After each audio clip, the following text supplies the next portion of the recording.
Today I'd like to talk about what's called in spirituality liminal space. And basically it's the idea that we're stepping into the unknowing. And it's a very important concept in spirituality, particularly today with so much uncertainty in the world. People in the recession, they're losing their jobs. They don't know what's going to happen next. The world is a very uncertain place. And so more and more the concept of liminal space becomes important. And for most of us, when we're in an unknown place, we're at the threshold of our comfortable space, where we don't feel certain, we're not sure of things. It leads to a lot of anxiety and fear and negativity. And one of the things we learn in spirituality is to make friends with that uncomfortableness, that unknowing. Because at the end of the day, it's only the thinking mind that wants to know, to be able to be in control. And we learn as the more comfortable we become with the liminal energy, say we call it, the more comfortable we become with that, then the less fear and anxiety there is. And we begin to realize that everything changes. And when one door closes, another door opens. So instead of stepping into the fear and the anxiety of the unknowing, we move into the trust and the perhaps the letting go of the unknowing, and ultimately into the mystery and the joy of not needing to know all the time. Yeah. So if we look at what's happening in the world today, in Ireland and in the world generally, there's a huge amount of uncertainty. You know, what's going to happen with the economy? Are the banks going to succeed? Are we going to be screwed for the next 10 years paying back the banks, the money that's being put in that? What's going to happen in the world? Are we going to have enough resources? Are we going to have enough water? When's oil going to run out?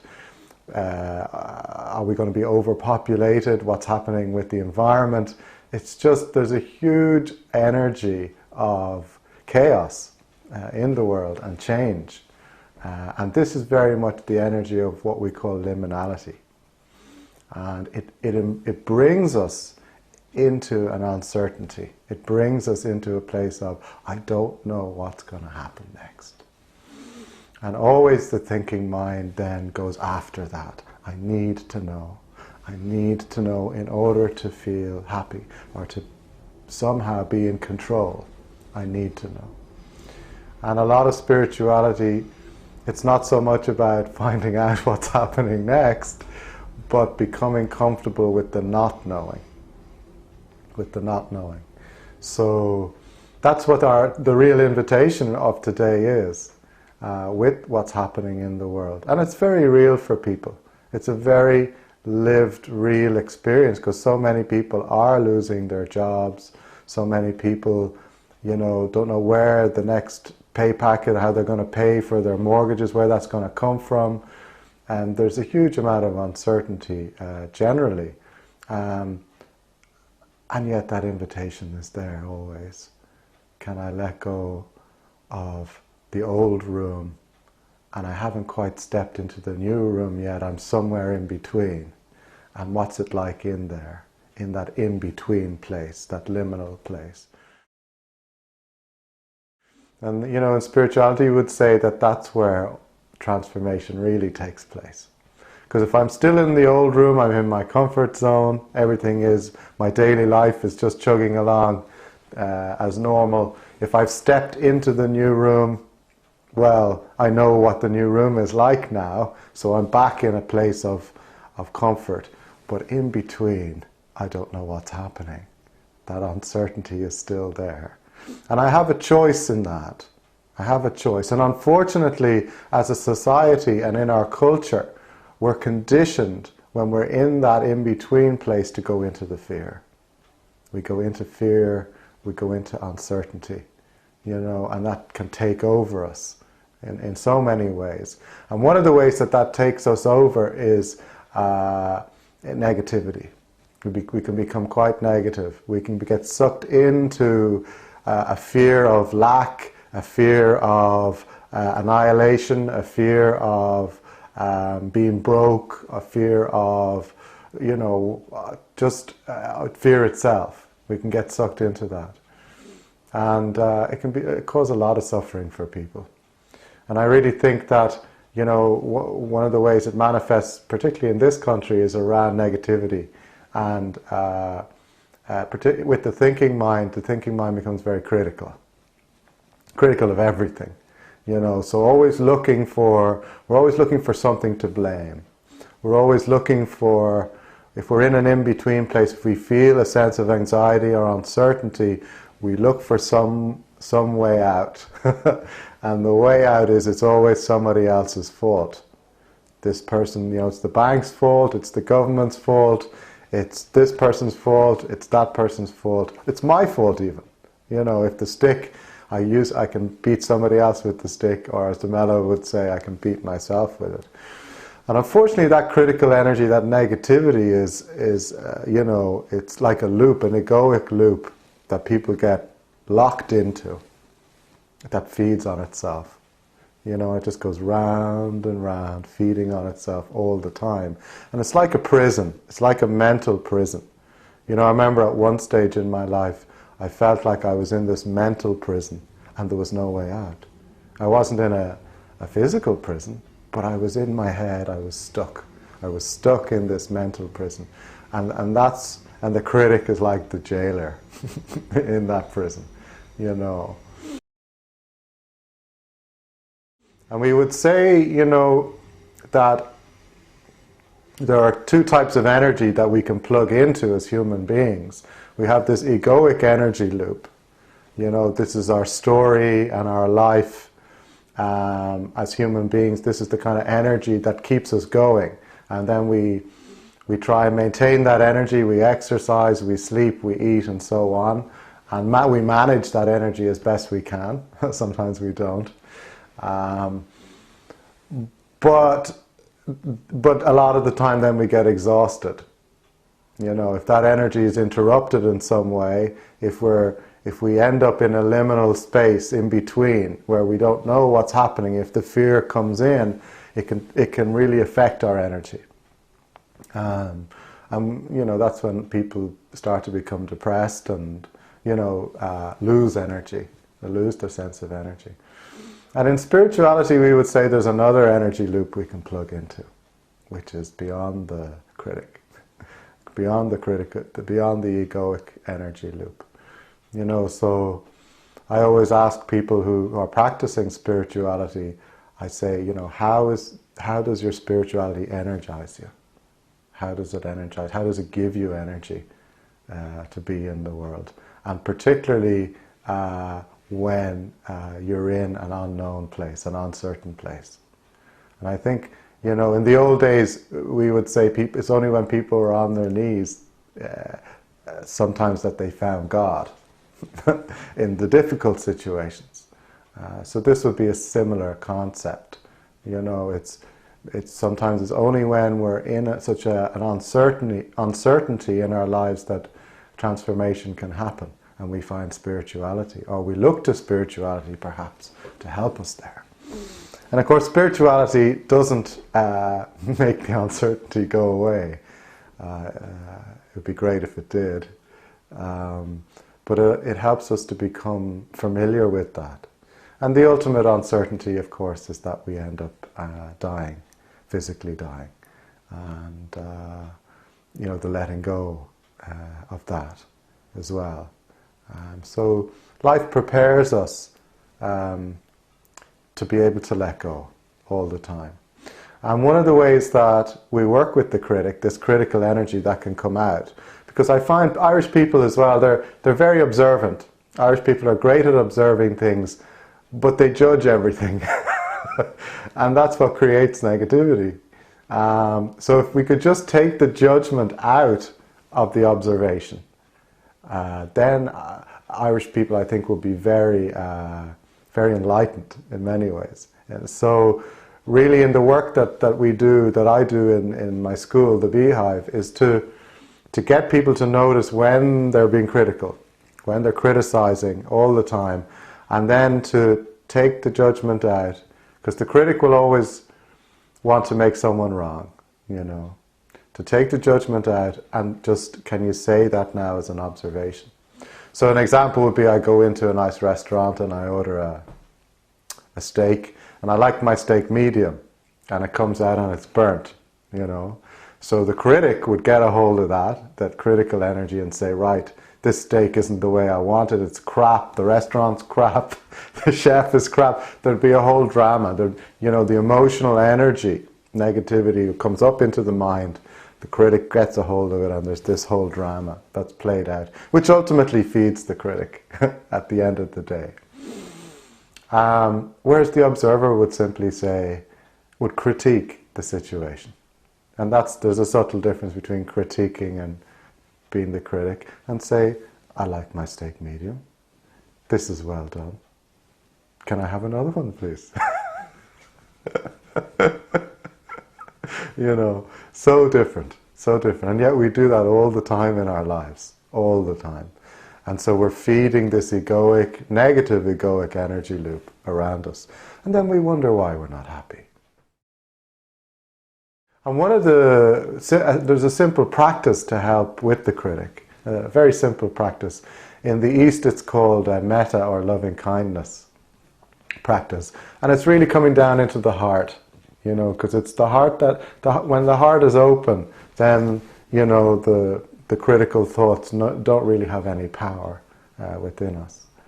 So we use a simple prayer or phrase with this practice. We say, may I be well, may I be happy, may I be at peace with what's going on.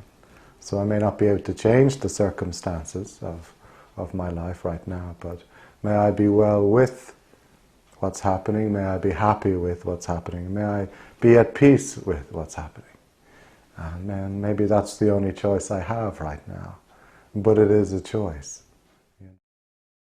So the four ways that the critic operates, and the four ways we lose energy and feed the negativity, are blaming, complaining, comparing, and competing.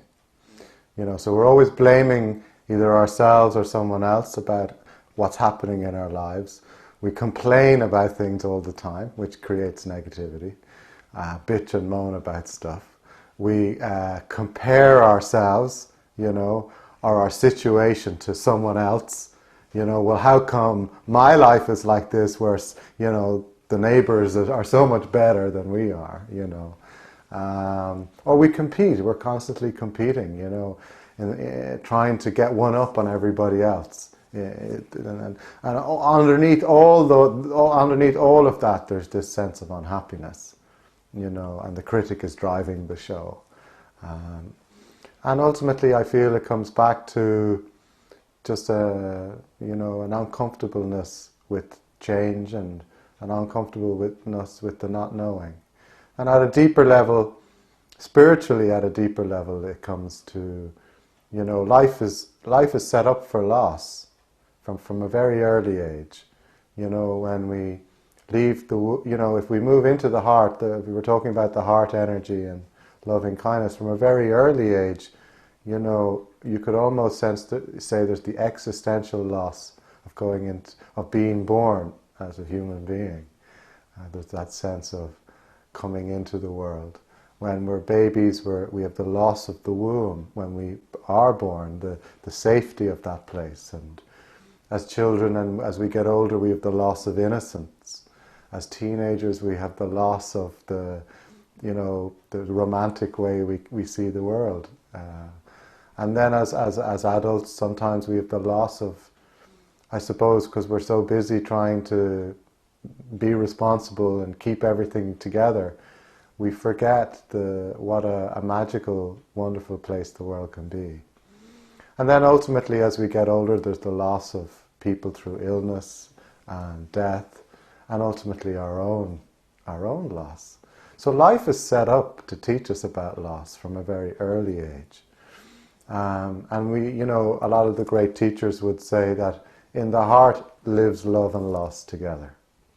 Love and loss together. And what happens is the love we have matures through loss, because we realize nothing lasts. And whatever we try and hold on to, it's not so much love, it's more attachment. It's not a real love, it's an insecure love.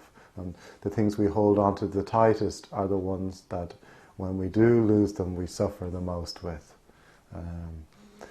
And so, at a deeper level, we're always trying to define our identity by what what we have in the world. Our job, our car, our house, our partner, and if we lose any of these things, it can affect our identity greatly if we're holding on too tightly. And that's the spiritual journey. It's not an easy path, but this liminal energy is designed to help us not to hold on so tightly, to begin the process of loosening and letting go, so that when we do reach what's called our return, our end of life, our end of physical life return, there's no more attachment, there's nothing to hold on to. We just move into that transition easily. And you can really see that in people, who have done that. There's no fighting at the end of there's an acceptance. And that's not just for when we die, but it's for every day. It's for every day too.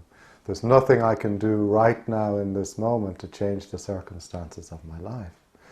So what choice do I have? I can either go into the fear, or I can choose to be positive with what's happening.